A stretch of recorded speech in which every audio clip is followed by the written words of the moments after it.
sallallahu aleyhi ve sellem mындай dedi. Men жана бардык пайгамбарлар айткан эң улуу сөз ла илаха иллаллах вахдаху ла шарика ла. Алладан башка Кудай жок, Алла бир, анын шериги жок. Жана ким ла илаха иллаллах вахдаху ла шарика ла, лахул мулку ва лахул хамду аля кулли шайин кадир. Алладан башка Кудай жок, Алла бир, анын шериги жок. Мүлкү аныкы жана мактоого таандык. Ал бар нерсе кудуреттүү деген сөздү ар күнү 100 жолу айтса, 10 кул азат кылганга барабар болгончо сооп алат. Ошондой эле ага 100 жакшылык жазылып, дептеринен 100 жаманчылыгы өчүрүлөт. Ал күнү кечке чейин шайтандын жамандыгынан сактанат. Бул сөздү андан да көп айткандан башка эч ким анын кылган ишинен улуу иш жасай албайт дептир Пайгамбар саллаллаху алейхи вассалам. Ла илаха иллаллах келмеси бул ушундай бир келме инсанды мусулман кылат. Эң биринчи бул дүйнөгө төрөлгөндө мусулман акыбалына алып келет. Ошондой эле ким акыркы сөзү ла илаха иллаллах болгон болсо, ал келмеси аны бейишке алып кирет. Ошондой эле ахиретте ал адамдын даражасы бийик боло берет. Канча көп айткан сайын.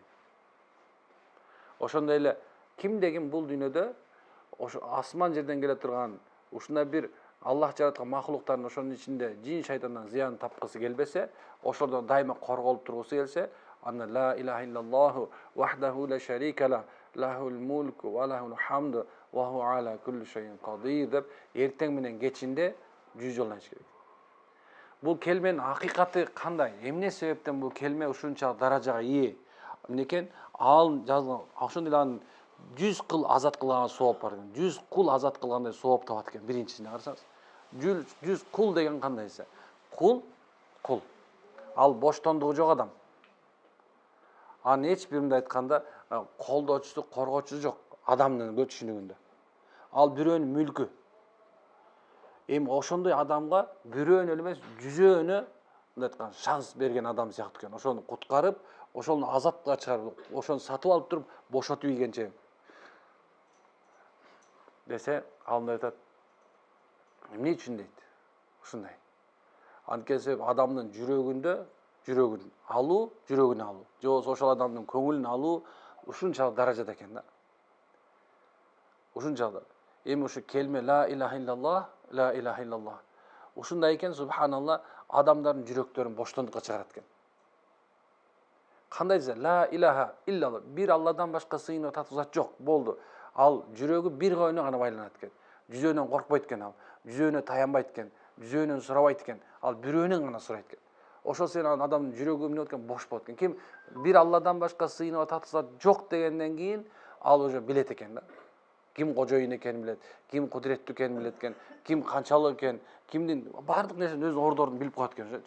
Ал эми кимдин жүрөгүндө келме болбосо, ла илаха иллаллах болсо, анын жүрөгүндө куткарылуу болбойт. Ал жүрөгү бош эмес. Анын жүрөгү кордукта болот. Анын жүрөгү коркунучта болот. Анын жүрөгү бул дүйнөдөгү мындай айтканда бир нерселерге байланган болот. Бирок ал билбей атат да. Анын жүрөгү эмнеден корксо ал калат. Эмнеге байланса ал калат. Эмнеге таянып жүргөн болсо, анысы да калат. Бирок ла илаха иллаллах таянгандар бүт нерсе каларын билет да, бирок Аллах Таала түбөлүктүү экенин билген себебинен 10 кулду азат кылгандан соң ошончо жүрөгү бошторутко, бирөөнүн жүрөгүн бошоткон, ошондой өзүнүн жүрөгүн нерселерден бошоткон адамдан өткөн адам, жакшы адам бар бул дүйнөдө. Жок. Биз бул дүйнөдө көп убакыттарда жанагындай бир нерсеге байланганбыз. Байланып калганбыз. Аял, бала, күйөк, ата-эне, бир тууган, малым, мүлкүм, акчам, машинем, үй. Бул нерсе да бизди байланган нерсе, адамдар байланып калган. Бирок сахабаларга качан ла илаха иллаллах келмеси акыйкаты жүрөгүнө киргенден кийин, алар пайгамбардын заманындагылар ошол нерсени бүткүл ошо байланып калган нерсесинин бардыгын тыштады дагы хижрат кылышты. Хижраттан көчүштү.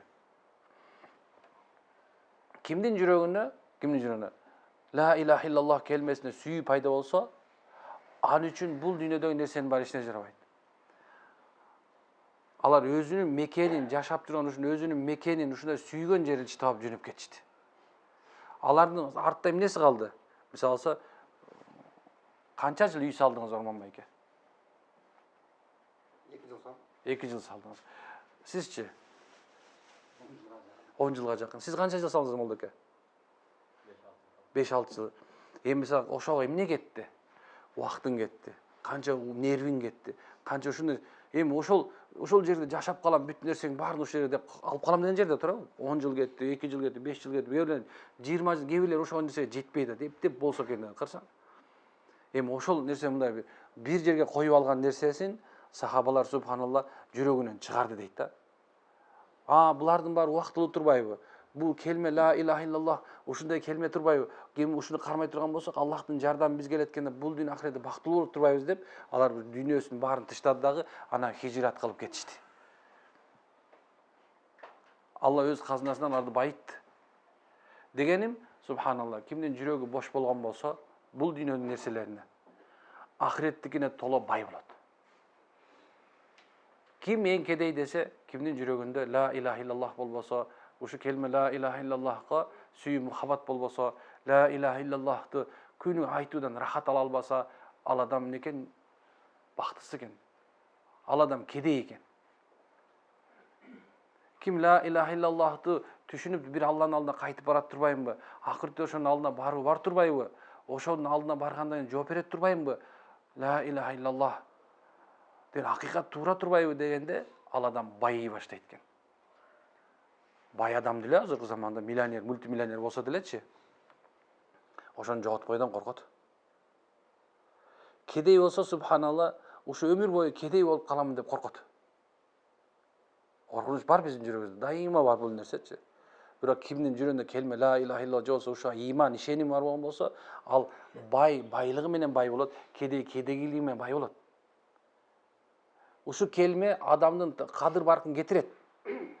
Обществода субханалла мен кедей, мен баймын деген нерсени жүрсө, бай ушунча өзүн төмөн салат, кедей субханалла ушунчалык барктанат. Эмне үчүн дегенде субханалла бай болуу ушунча даража ал садака, зекет бериш, onu бир парз өйдө болуп калды байдыкы. 2 парз. Ажыгы барыш керек ал. Ошо менен эле субханалла зекет бериш керек, садака бериш керек. Ал кедейдин акысы ошондо бар.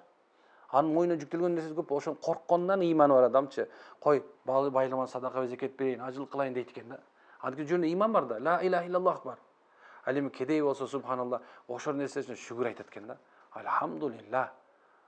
Ушу кедей кылып койгондо да шүгүр. Дейт экен дагы, эмне дейт экен, Аллага мунажат кылат экен. Алладан мунажат кылат экен. Алладан сурайт экен. Алла, ла илаха иллаллах. Мен ушуга ишенмей Алла. Бул дүйнөдө сен мен ушундай кылдың, эртең ахиретте бейиштик кыласың. Байлардан биринчи 500 жыл эрте бейишке кире тургандардын катарында коштуң. Ошол себептен анын жүрөгү бай адам кедейлигине, байлыгына карабайт экен. Келме ушундай экен. Ким келме ла илаха иллаллахты жүрөгүнө сала албаса, жүрөгүнө ушундай бир ошол нерсе мындай, ошо келмеге мээнет кылбаса, келмен ла илаха иллаллах келмесин ушундай бир жүрөгүнө толук канды киргизе албаса, ал бактысыз болот. Намаз окуп атты бактысыз болот. Ушундай экен. Эми кара. Ошондо 100 жакшылык жазылып, дептеринен 100 жамандысы өчүрүлүп калат экен. Bunun faziletini bilmeyiz. Algın bir yol aytkanda, algın subhanallah, bir aytkanda 100 yolu, algın 100 yol aytkanda 100 yolu.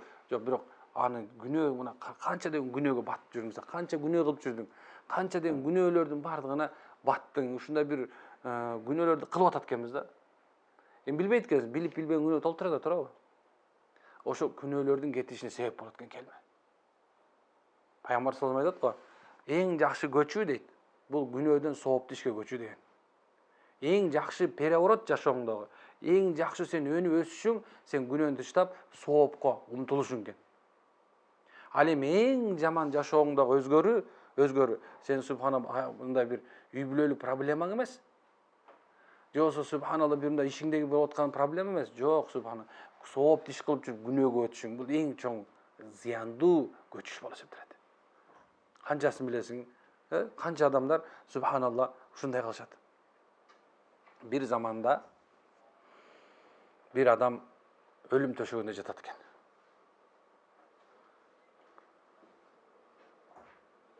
Ölüm töşeğinde jatıp Allah Teala'ga ушундай bir коркконунан ömür boyu күнөө кылган экен ал адам. Аллах Тааладан коркконунан балдарына айткан. Ey балдарым дейт. Мен өлгөндөн кийин мен өрттөгүлө дейт. Ушундай өрттөгүлө анан гүлүмдү калган гүлүмдү ар жака чачкыла дейт экен. Океанга чачкыла, шамалга айдаткыла, токойлорго чачкыла, тоонун башы бир жерге мени чабагыла дейт. Баягыны өлгөндөн кийин балдар ошондой кыл дейт. Бирок Аллах кадыр экен, субханалла, кыямат зааты болуп калды дейт. Баягы инсан Аллах Таала өкүм бер дейт. Бүт чачылган нерсен чогулууга дейт. Бардык дене мүчөсүнүн баары чогулуп келди дагы дейт. Аллах Таала аны тирилтип койду кайра. Айтты: "Ey пендем, сага эмне себеп болду? Сенин мага өкүмдү каршы иш кылууга. Эмне себептен сен өзүңдүн гүлүңдү ар кай жака чачтырып салдың?" Дегенде баягы кул айтты дейт. "Ey Аллахым, билем дейт, сен бар экениңди мен дайыма билчимин" дейт. Бирок ушунча күнөөмдүн көптүгүнөн сенден корккондугуман дейт, сенден корккондугуман мен ушундай кылдырдым дейт. Сен мени чогулта албай калат дедиң беле dedi. Жок, Алла, билет элем сени чогултарыңды. Сени чогултуп кайра мен сурардың да билет элем дейт. Бирок мен жүрөмдө болгон, сага болгон корку, сенден болгон коркунуч мен ушундай акыбалга алып келди. Алла Таала: "Сен чынында менден корктуңбу?" Алла баян айтты: "Алла, мен чынынан корктум сенден. Анда мен сени кечирдим" dedi. Деген кимдин жүрөгүндө ла илаха иллаллах болгон болсо, ошо ла илаха илла bir Алладан башка сыйынууга татуу зат жок деген келме кимдин жүрөгүндө боло турган болсо, ал адамды керек болсо тозок оту күйгүзбөйт экен. Тозокто bir акыбал болот экен. Адамдар тозоктун ичине мусулмандар да түшүп калат экен. Ла илаха иллаллахты айтып жүрүп, бирок чоң күнөө кылып жүргөндөр болот экен. Ошолорду тозокко салынгандан кийин тозоктун падышасы айтат экен, күйгүзгүлө булар дейт. Дегенде тозоктун отундары, оттору: "Ey падышабыз" дейт. "Ey Малик, биз муну күйгүзө албай атабыз" дейт. "Муну эч бир күйгүзө албай атабыз. Эмне болду?" Дегенде, "Биз качан жакындаганда булар ла илаха иллаллах деп келме айтып жатышат" dedi. "Биз аны күйгүзө албай атабыз" dedi. Аллах Таала райым кылат. Айтат экен, ким ла илаха илlallah айткан болсо, тозоктун отунан чыгаргыла дейт. Алар ошондо келменин себебинен тозоктун отунан чыгып калат экен. Келме ушундай даражада экен. Бул дүйнөңдү өзгөртөт. Эгерде чын жүрүшүн bir Алладан башка, эч бир башка сыйынуучу, колдоочу, коргоочу, берүүчү, алуучу, күзөтүүчү, ар бир нерсени түзөтүүчү зат жок деп ишене турган болсоң, сенин жашооң өзгөрөт. Ишен ушуга. Жашооңду өзгөрт. Ошол эле субханалла, бул дүйнө бүтөт. Бүткөндөн кийин бара турган жериңди өзгөртө турган ушу келме болот дейт. Келме ушундай экен, субханалла. Пайгамбар саллаллаху алейхи вассалам силердин бириңер дааратын толук алып, анан ашхаду алла илаха иллаллах вахдаху ла шарика ла ва ашхаду анна Мухаммадан абдуху ва расулуху деп айта турган болсо, Алладан башка кудай жок экендигине, анын жалгыз анын шерик жок экендигине жана Мухаммад саллаллаху алейхи вассалам Алланын кулу жана элчиси экенине күбөлүк берем деп күбөлүк келмесин айткан болсо, ага бейиштин 8 эшиги бирдей ачылып, каалаган эшигинен кире алат дейт. Каалаган эшигинен кире алат. Даарат алып туруп, кимден ашхаду алла илаха илlallah күбөлүк берем, bir Алладан башка сыйынып атат жок, жана күбөлүк берем Мухаммад Аллахтын кулу жана элчиси деп күбөлүк айта турган болсо, экен Аллах Тааланын жаратып койгон бейиштерин 8 эшигин каалаган жеринен тээп, иншалла кирет экен адам. Бул жерде карасаң, bir 2 ибадат bir мезгилде коюлду. Даарат биринчиси. Биринчиси даарат. Даарат кандай? Даарат бул субханалла нур. Даарат алып атабыз го. Даарат бул нур. Дааратта өзгөчө көптөгөн сыпаттар бар, жана пайдалар бар. Дааратты жүргөн адамды Аллах анын периштелери да жакшы көрөт. Даарат үстүнөн даарат алган адамдар нур үстүнөн нур алган адам сыяктуу болот. Дааратты толуктай турган башталышы, ачкычы Бисмиллахир-рахманир-рахим деп баштаган болсо, толук даарат болот.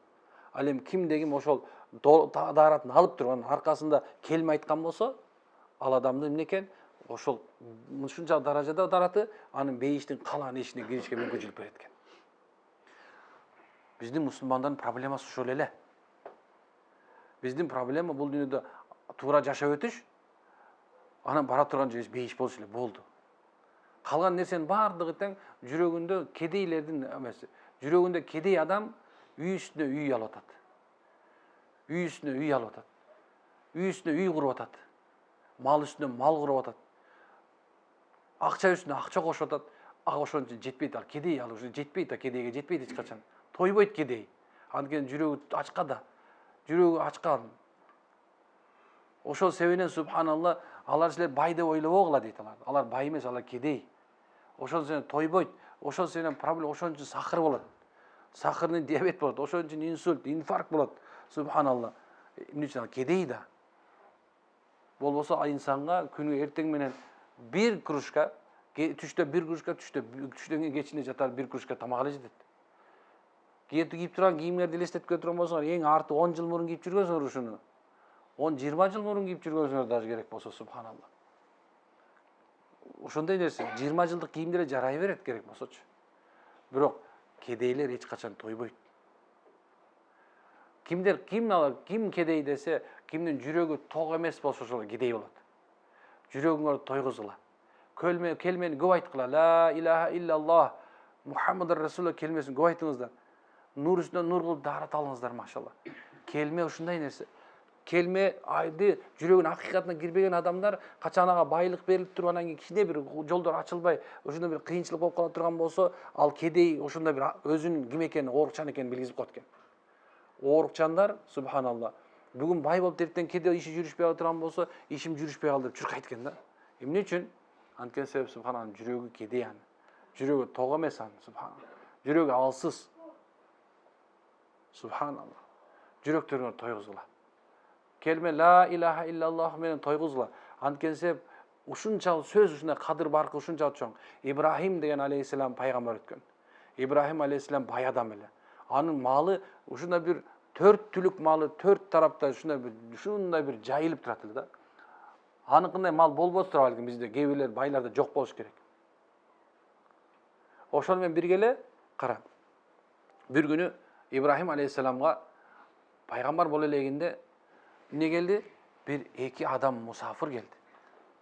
Келди дагы ушунда алдына тамак койду. Алар тамак ооз тийбеди дейт. Карап туруп баягы ла илаха иллаллах, алхамдулиллах dedi.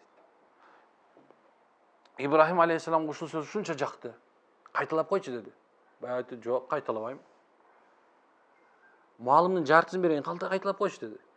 La ilahe illallah dedi. Daha bir kayıtlap koyçu. Çok kayıtlabayım dedi. Malımdın bardığını al dedi. La ilahe illallah, alhamdulillah dedi. Bayağı ayet ötken, İbrahim ayet ötken, ey, daha kayıtlap koyçu. Sen emningdi veresin, eşteken kalbar dedi. Büt, üyümdü, jerimdi, emne baylığım bolgan bolsa mına kedip, kazınam mına kedip, açkısına aytıp koyçu dedi. La ilahe illallah, alhamdulillah dedi. Degenden daha kayıtlap koş dedi. Sen eşteken kalbadın, meni kayıtlayın. Ben uşu sen malına dedi, sen malına, ben kul bolayın dedi, aytıp koş dedi. Bayağı aytты. Biz Allah, jana biz seni razı oldu dedi. Biz de Allah Taala seni sınav için jibерген. Seni sınap jibерген. Malың да өзүңдүкү, дүньөң да өзүңдүкү. Uşu kelmeni ayta turgan, insanга, insaniyatка жеткизе турган пайгамбар болдуң dedi. Kelmeni sүйгөн адам үчүн жүрөгүндө Аллахка болгон сүйүү, Кудайына болгон сүйүү, эгесине, мейли кожоюна, көкө теңириңе болгон сүйүү болсун. Кандай эгең болсун, Аллахың болсун, Кудайың болсун, кандай эң негизги жаратуучуңа болгон сүйүү болсочу, бул дүйнөдөгү нерселердин бардыгы тең эмне болот экен? Bir neçe vakıtlılık nerse. İşte uşu kelmenin kadırı uşunça subhanallah. Senin dünya mülkün ketpey kalat. Emne üçün degende uşunça bay bolup мүмкүнчүлүк болуп туруп бирок качан өлүм алды келме айта албай калсаң, бир дагы мал мүлкүң эчте жарабай калат. Ошон себептен келменин кадыры ушунчалык. Бирөөр келме айтып койчу, алхамдулилlah, ла илаха иллаллах деп койчу, жүр мечитке барып койчу десе, азыр кадыр баркын эч ким билбей атат го. Азан айтып атканда телефон менен сүйлөшүп коюп өтүп баратабыз го. Качан үйүң жанага бирөө тыкылдатып келип турса, шелпеген дагы бирөө турат деп атабыз го. Турабы? Бул кадыры жок болуп атат азыр. Бул келменин кадырын качан өлгөндө билет адам. Ошон үчүн өлгөнгө чейин кадырын үйрөнүп алганга аракет кылыш керек. Өлгөнгө чейин субханалла кылып алыш керек. Андан кийин оор болуп калат. Уйкунун кадырын азыр уктабаганыңар билип турасыңар ошол жерде азыр. Түн ичинде уктабаганыңар, саат 3кө чейин телефон карап отурганыңар билбей атат. Уйку ушунчалык кадырын билип атасың го. Ошондо бул келменин кадырын субханалла керектүү убакта сезбей калбаш үчүн бүгүндөн баштап машалла ошо келмеге иман келтирели. Айталы ла иляха илlallah. Жок кудайчылар. Бир Алладан башка. Күндөн болбойт. Алладан болот. Түндөн болбойт. Алладан болот. Дүйнөдөн болбойт. Алладан болот. Башкаруучудан болбойт. Алладан болот. Молдодан болбойт. Алладан болот. Махлуктан болбойт. Бир Алладан болот. Бүткүл нерсе Алладан гана болот. Аллах Таала кааламайын эч бир жаманчылык да болбойт, жакшылык да болбойт. Бүткүл инсанияттын баардыгы чогулуп келип, сага же бизге зыян беребиз десе, Алла Таала каалаганчалык гана зыян бере алат. Ла иляха илlallah. Эгерде бир инсанга асман жердеги махлуктар, инсан ва жиндердин баардыгын чогулуп бир жакшылык кылабыз десе, Аллах каалаганчалык гана зыян бере алат. Ла иляха илlallah. Алхамдулилlah. Ошол себептен Аллах Таала өтө кудурет зат. Келменин кадыры ушундай. Күнүнө болбой калганда келмени 100 жолу айтыңыздар. Ла иляха илlallah. Ушу келмени 100 жолу айтыңыздар.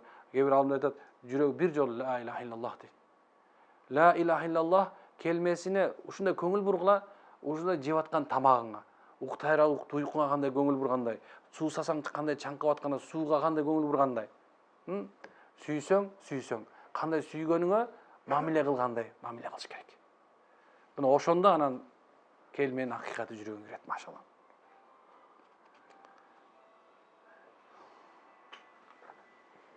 Убада бин Самит радиаллаху анхудан келген хадисте Пайгамбар саллаллаху алейхи вассалам түнү ойгонуп, Алладан башка кудай жок, ла иляха илlallah деп айткан, анын шериги жок, мүлк жана мактоо ага таандык, ал баардык нерсе кудурет жана баардык кемчиликтен таза, мактоо ага таандык, андан башка кудай жок, ал баардык нерсенин улуу, күнөөдөн кайтуу жана ибадат бурулуу Алланын күч кудурети менен гана болот деп келмени айткандан кийин, о жараткан Алла, мени кечире көр десе, күнөөлөрү кечирилет, дуа кылса дуалары кабыл болот, даарат алып намаз окуса, намазы да кабыл болбой калбайт дейт.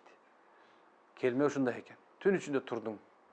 Ушу келмени айттың. Ла иляха илlallah вахдаху ла шарика ла, лахул мулку ва лахамду ва ала кулли шайин кадир, ла хавла ва ла куввата илля билlah. Маш Allah kana ва ма лам яша лам якун дедиң. Анан кийин турдуң. Ошол жерден турдуң, турар замат келменин кадыры менен сен эмне тилесең ошол нерсенин баары кабыл болот экен.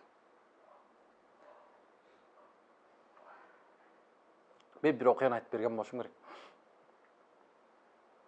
Мындан көпчүлүк жыл болуп калды, бир жерге зыяратка барып калсак, бир аксакал киши бизди ушу аксакалдай субханалла колунда таягы экен, мындай турарды эле колдонот экен да. Бирок өзү 20-30 жыл жалаң ушундай бир эмеде өткөзгөн экен.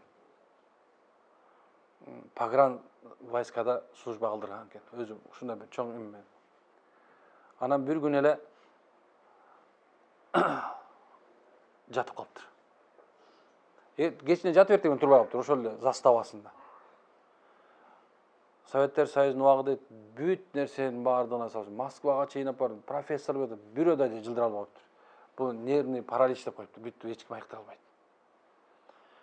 Анан кийин ошентип Кыргызстанга алып келип үйүнө чыдап коюп, анан кийин апасы, атасы молдону алып келип метип атса, аябай тиркейим келет дейт. Анан кийин мага айтат, келме айт, ла иляха илlallah, Мухаммад расул айтып турем, иманыңды кубаттуу кыл десек, эмне оор өлө албай айтсам, каяктан ушундай айт дейсиң деп ушундай кыл дейт. Ошо жатып төшөктө 20 жыл жаттыр. Сүйлөйм дейт, баардык нерсе бирок түп эле жата берем. Тамак ичем дейт, кадимгидей чыгат дейт, бүт нерсе. Энесинен башка эч ким калбаптыр дейт. Энем өтүп кетти дейт. Энем өтүп кеткенден кийин анан молдо келди дейт, айыл молдосу.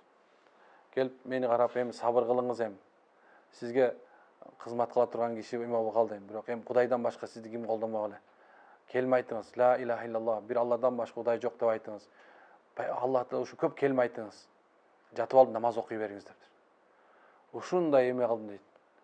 Баягы ушундай мени чыдап кетти, бүт баары чыдап кеткен болсо, акыркы энем чыдап аткан өлүп кеткен болсо эми мени ким карайт дедим да, анан ошондо ойлонуп кеттим дейт. Чын эле ушу молда айтып аткан нерсе чын эле. Кудай чыны бар болгон болсо, анда мен ушу бир Кудайга ишендим. Ла илаха иллаллах дедим. Молданы чакыртып сурадым, кантип намаз окуйн? Монду көзүңдү имде окуй бер деди. Даарат билбейм де, жок сизге даарат алып кереги жок. Азан айтылганда эле терезени кулат, окуй бериңиз. Ушунча эле кыймылдата бериңиз.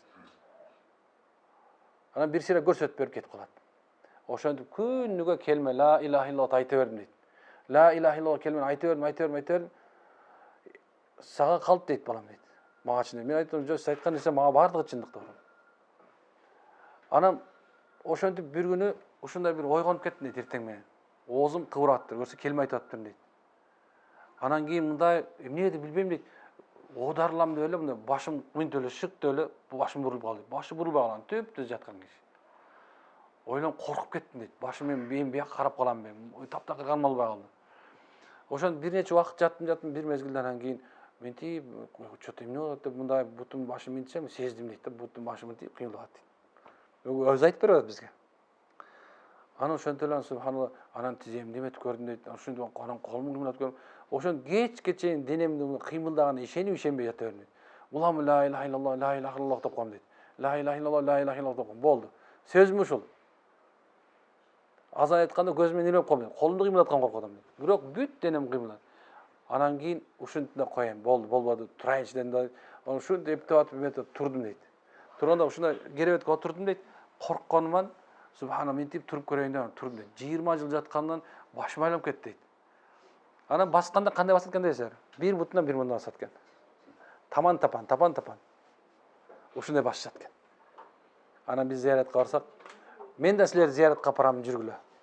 Деп мен силерге далил болуп берем деп ичип алды. Аллаху акбар. Ошентип, ошо киши өз окуясын ушундай айтып берди. Айтат, мени келме Аллах Таалага мен Алла Таала көрсө күнөөкөр экенмин дейт. Алла менин күнөөмдү кечирди, келме айта берсем. Мына Кудайыма шүгүр, басканда Кудайыма шүгүр. Ошондой эле сүйлөйт, Кудайыма шүгүр. Бастырды. Келме бастырды мени, Бул болгон окуя субханалла. Дегеним, эгерде сен чын жүрөктөн Аллага ишенген болсоң, Алла Таала өзү Куранда вада берет. Ким мага чын жүрөгүнөн дейт. Кайсы бир акыбалда, кандай бир моюна бир жүк келгенде, проблема болсун, жакшылык келген болсо, мага таянса, мен аны өзү күтпөгөн жерден баардык жолдорду ачып берем дейт. Келменин акыйкаты ушундай туугандар. Келмеге көп мээнет кылыңыздар. Келмени айтпай калбагыла. Анткени келмени айтпай калуу бул бактысыздык. Келмеге ишенбей койбогула. Анткени буга ишенбей коюш бул капырдык. Ал эми капырлардын бара турган жер тозок. Аллах сактасын. Аракет кылабызбы? Машалла. Аллаху акбар. Аракет кыласыңарбы? Ошентип калабыз мына бодыр айтсаңар. Кайын кыларбы? Деген көп нерсе бар турганда. Имандын эң чоң ачкычы бул келме болуп эсептелет. Ошол себептен келмеге көп көңүл буруңуздар. Ушул жерде отурганда дагы ичиңизден келме айтып отуруңуздар. Анткени ушул жерде келменин мындай келме болуп мындай бир чоң бак элес эстеген болсоң, ошонун анын тамыры терең, бутактары, шактары узун. Ошо келмеге көңүл буралы. Аракет кылалы, машалла. Аллах разы болсун.